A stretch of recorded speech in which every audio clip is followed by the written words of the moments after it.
Donc en observant ces poissons en train de se nourrir, si je devais retenir une seule chose importante sur ces images, c'est réellement la zone que vont choisir les poissons pour prendre les appâts. Contrairement à ce qu'on pourrait croire, à ce qu'on peut s'imaginer, les spécimens que l'on voit en train de se nourrir ne prendront jamais les appâts qui se trouvent au milieu d'un spot.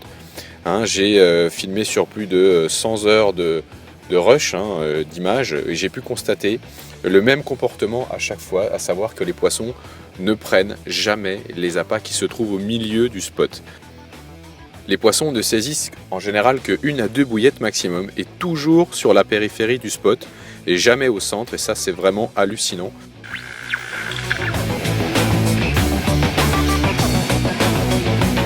Donc lorsqu'on va chercher à prendre ces spécimens, ça va vraiment être la ligne directrice qu'il va falloir suivre.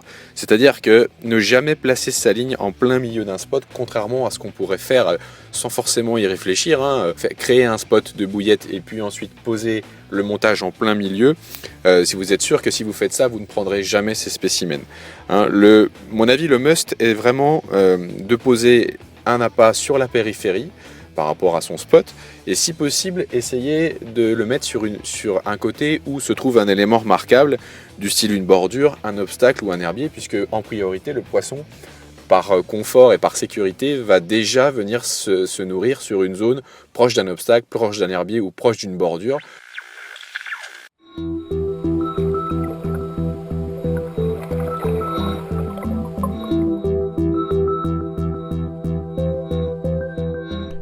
J'ai donc poursuivi mes investigations dans les eaux claires à forte pression et j'ai observé dans un premier temps les mêmes comportements sur les spots, à savoir des poissons qui prennent les bouillettes sur les extérieurs.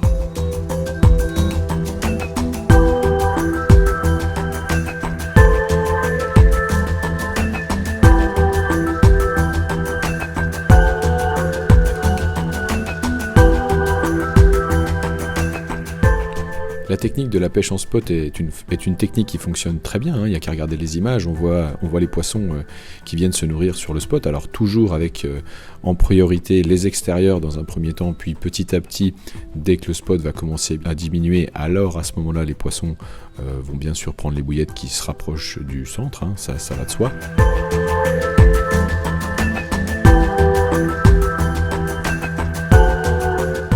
C'est une technique qui est énormément utilisée, mais toutefois, je pense justement du fait qu'elle soit énormément utilisée, certains poissons, notamment dans les eaux à forte pression, se méfient des regroupements de bouillettes, se méfient des bouillettes qui sont concentrées sur une zone très, très réduite. Ça aussi, je l'ai observé à la fois sur les vidéos sous-marines, mais également à l'œil nu.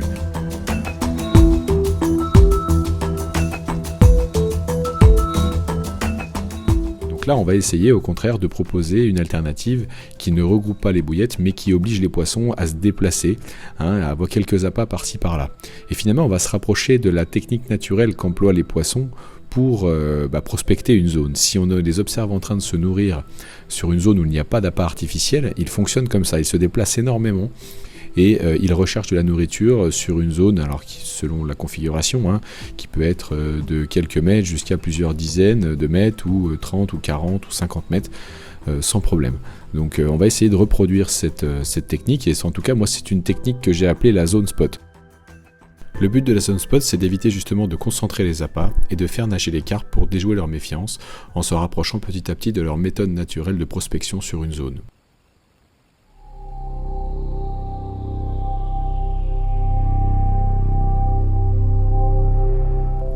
C'est une technique qui reçoit généralement une canne, mais selon la configuration, on peut très bien y poser 2 montages. Si vous avez une zone assez large, une zone spot assez large, pourquoi ne pas y poser 2 montages? Ça permet certainement d'essayer de prendre plusieurs poissons rapidement.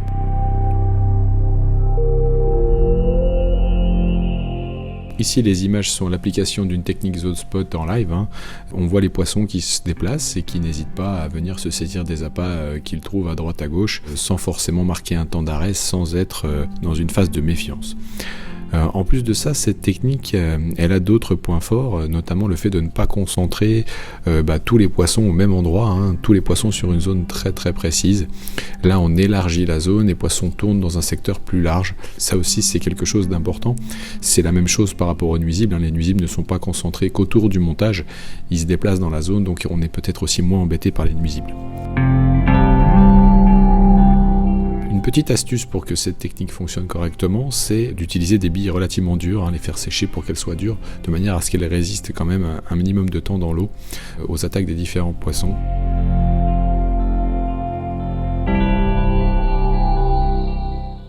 Vous l'aurez compris, cette technique est devenue une de mes favorites. Je l'utilise régulièrement comme alternative à la pêche en spot.